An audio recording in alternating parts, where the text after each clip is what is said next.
Now Pater Hearn, of Ingleburn upon the Castlereagh, was flush of cash and very flash, as shearer persons say. At Yankee Grab his luck was cool, at Loo he'd lately scooped the pool, he'd simply smashed the 2-up school, assisted by a grey.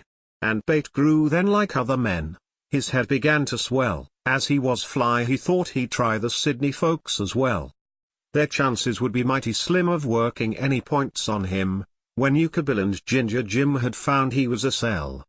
But bushmen's games are not the games that Sydney spielers play. A country smart is just their dart, the city sharpers say. And Patrick he was taken down for all he had, but half a crown, before he'd been in Sydney town for more than half a day.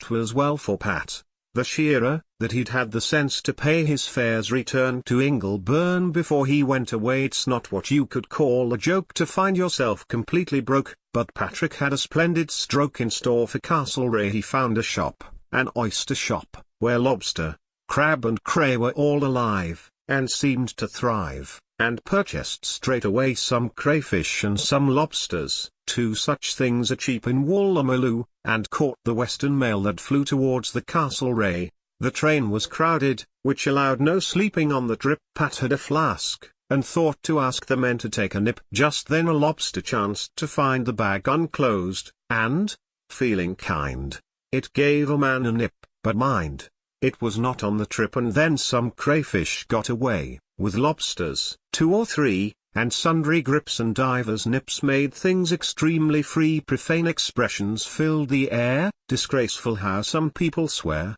A livelier time than Pat had there you would not wish to see. A great hooray. The ladies, they declared it was a plot, beyond a doubt, to drive them out. But leave? No, they would not. They swore that they would clear the coast, or else the guard should lose his post.